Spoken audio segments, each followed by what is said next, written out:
7 en punto de la mañana, sigue con nosotros Reinaldo Quijada, candidato presidencial. Candidato, sus propuestas en materia económica, no hay que ser mago para saber que la gente está pasándola muy mal cuando va a hacer mercado, la plata no alcanza, cada día los precios aumentan mucho más. ¿Cuál es su política entonces para recuperar el aparato productivo y sobre todo que bajen los precios, que la gente pueda vivir con un salario dignamente y cubrir sus necesidades?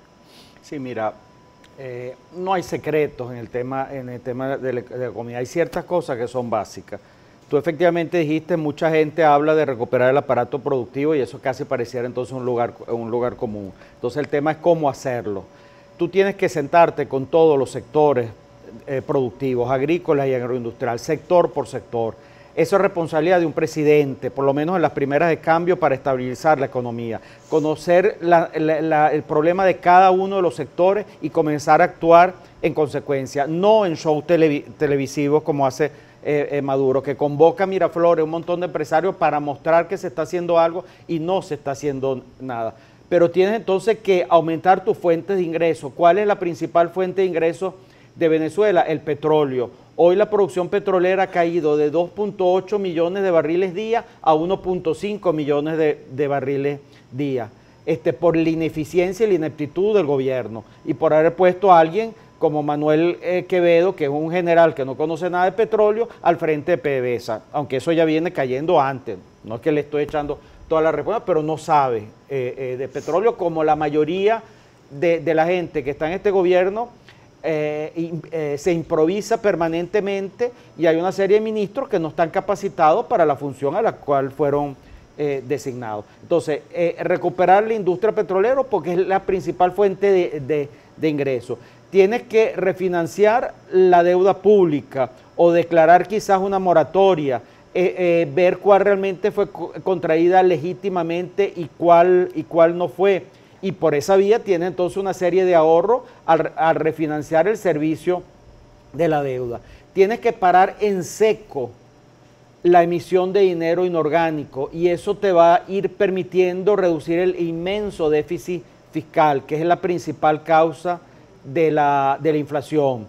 En la medida que vas reactivando el aparato productivo, que vas trabajando de la mano con el sector privado, por cierto, un sector privado que ha sido estigmatizado, satanizado, hay empresarios serios como hay de empresarios honestos, eso se conoce. Es decir, ¿cómo se conoce? Porque en el fondo Venezuela sigue siendo un país muy pequeño, aquí sabemos todo quién es quién tiene rabo de paja, quién no tiene rabo de paja. Eso se conoce en los medios. Entonces, trabajar realmente con la gente que le aporta beneficio al país. Por eso es que nosotros insistimos tanto en el elemento ético, que uno pudiera decir, bueno, pero eso no tiene que ver directamente con la economía. El elemento ético tiene que ver con todos los aspectos de la vida política y social y económica de un país. ¿Estaría abierto, por ejemplo, la inversión extranjera? La inversión extranjera es importantísima, para lo cual hay que ir desmontando el control de cambio. En mi opinión, ahí tenemos una discusión interna. Algunos piensan que se puede hacer el primer día. Creemos que se debe hacer gradualmente. Yo en lo particular creo, pero hay una discusión interna bien dinámica a lo interno del UPP 89. En todo caso, hay que desmontar el control de cambio, desmontar la ley de ilícitos cambiarios, la ley de precios justos. Esos elementos deben ser eliminados, desentrabar la economía para que se permita la inversión extranjera. ¿Y cuál es la inmensa potencialidad que tiene Venezuela? Es que aquí todo está por hacerse. Tú vas, por ejemplo, a una empresa, he tenido experiencias directas de contacto con empresas extranjeras que buscan instalarse, por ejemplo, en Brasil, y en Brasil la competencia es fortísima, porque el desarrollo industrial de Brasil es muy fuerte. En Venezuela no. Entonces tienes una gran ventaja aquí, pero tienes que poner condiciones para que la inversión extranjera esté dispuesta a venir. ¿Cuál es la propuesta de Reinaldo Quijada en materia de seguridad?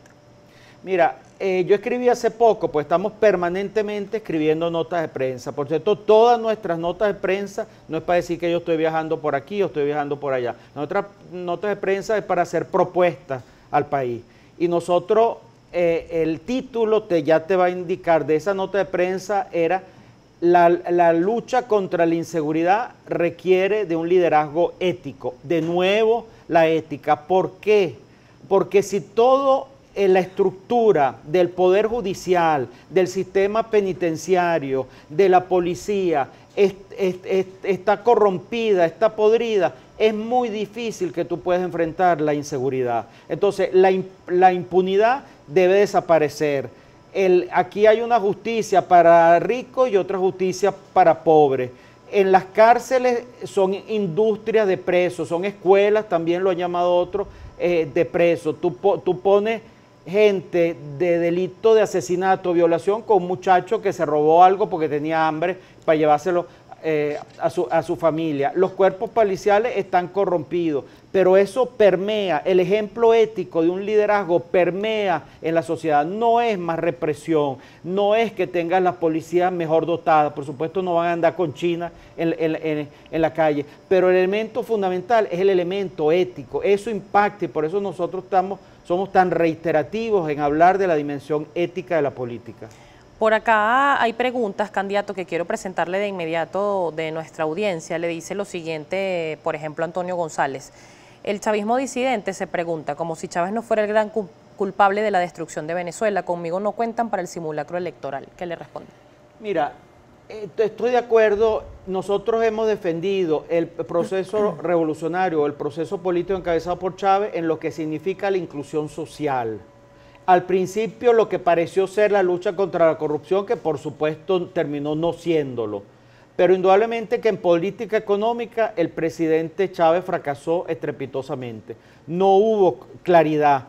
No es que no se plantearon cosas importantes. En la Constitución Bolivariana de Venezuela, en los 13 artículos relacionados con el régimen socioeconómico, en nuestra opinión está allí lo que es necesario hacer. Es decir, se partió con buen pie, se recuperó la OPEP porque Chávez entendió que era necesario tener fuentes de ingresos, pero eso se fue desvirtuando, no hubo un asesoramiento nunca adecuado en materia económica y creo que cometió el inmenso pecado de satanizar a todo el empresariado. Por acá le pregunta Denis Rodríguez para el candidato, ¿por qué no se une a Henry Falcón y hacen una buena campaña para que exista más fuerza económica?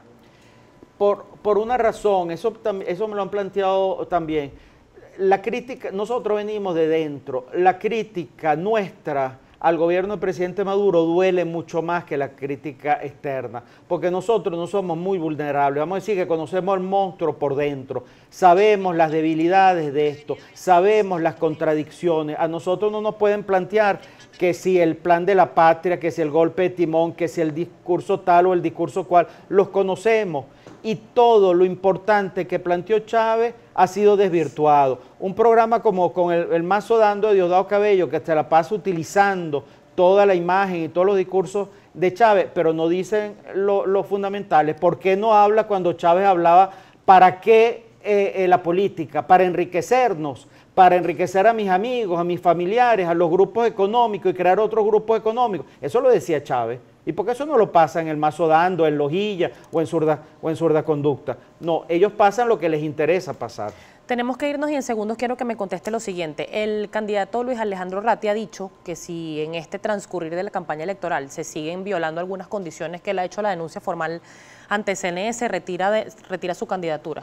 ¿Usted haría lo mismo? No, en absoluto, en absoluto. Yo he dicho, nosotros no tenemos problema con el CNE, nosotros tenemos problema con la coacción, el chantaje, la manipulación, el amedrentamiento, la persecución, el uso de fondos públicos, haber creado una relación de dependencia perversa del pueblo hacia el gobierno por vía del carnet de la patria, las cajas CLAP, los bonos, etcétera. Con ese inmenso ventajismo y el uso de los dineros públicos, nosotros tenemos problemas y lo vamos a seguir denunciando.